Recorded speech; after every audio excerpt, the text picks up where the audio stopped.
मुहर्रम के जुलूस, हमारे रामनवमी के जुलूस, गुरुपुरब के जुलूस, क्रिश्चियन की जो हमारी क्रिसमस की जो झांकियां होती हैं वो इसी बाजार से निकलती हैं। तो हमने डिसाइड किया था ये श्रद्धांजलि जो है हम इकट्ठे मिल के देंगे। एक स्ट्रॉन्ग मैसेज जो है यहाँ से जम्मू कश्मीर की ज़मीन से हम पूरे हिंदुस्तान को, पूरी वर्ल्ड को देना चाहते हैं कि आप जो मर्जी हथकंडे अपना लो। खासकर मैं पाकिस्तान गवर्नमेंट को ये मैसेज देना चाहूँगा, आप जो मर्जी हथकंडे अपना लो, ये जो एकता आपको यहाँ दिख रही है ये आपको कहीं नहीं दिखेगी और इसको आप कभी नहीं तोड़ सकते, आप चाहे जितने मर्जी हथकंडे अपना लो।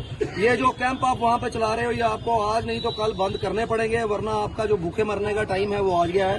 आप एक साइड से ये दावा करते हैं कि आप इस्लामिक देश हैं और आप कश्मीर की हेल्प कर रहे हैं, ये आपके दावे हैं। वहाँ पे जो हमारा जो JNK का पूरा जो सिस्टम है गर्मियों में कश्मीर पे डिपेंड है और सर्दियों में जम्मू पे डिपेंड है। ये हमारे ट्रेडर भाई हमारे साथ यहाँ खड़े हैं, इनके पेट पे लात मारने का काम आपने किया और आप कहते हैं कि हम इस्लाम के फॉलोअर हैं। आप कभी भी इस्लाम के फॉलोअर नहीं हो सकते, कभी किसी बेगुनाह का जान लेने वाला, मैं कहता हूँ किसी भी मजहब से ताल्लुक नहीं रख सकता, वो मजहबी हो ही नहीं सकता, क्योंकि जुल्म का कोई मजहब नहीं है। मजलूम का मजहब है लेकिन जुल्म का कोई मजहब नहीं है। ऑल ओवर द वर्ल्ड आप देख रहे हैं किस तरह से लोगों को मारा जा रहा है, लोगों का दिमाग जो है वो रिलीजन से बिल्कुल खाली हो गया है। रिलीजन नाम की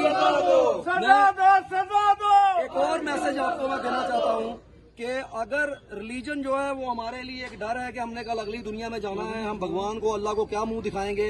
अगर रिलीजन है तो उसके बावजूद इतने बारबरिक काम जो है वो हो रहे हैं, इस तरह की आतंकवादी घटनाएं जो हो रही हैं। अगर खुदा ना खास्ता रिलीजन नाम की कोई चीज ना हो, हम इतने भूखे हैं इंसान कि हम एक दूसरे को खा जाएंगे, हम भेड़ियों से ज्यादा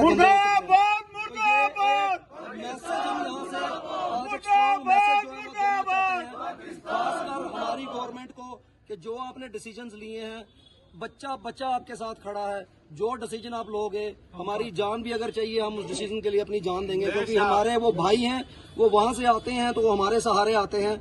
मैं आपके माध्यम से लोकल यहाँ पे लोगों को भी कहना चाहूंगा कि प्लीज कोई भी इस तरह की बाइट्स जो है या इस तरह के इंटरव्यूज मत दो कि जिससे हमारा जो आपस में जो प्यार है, मजहबी प्यार है, वो खराब हो, हमारा ब्रदरहुड जो है वो खराब हो। जब तक हम एक रहेंगे, हम स्ट्रांग रहेंगे।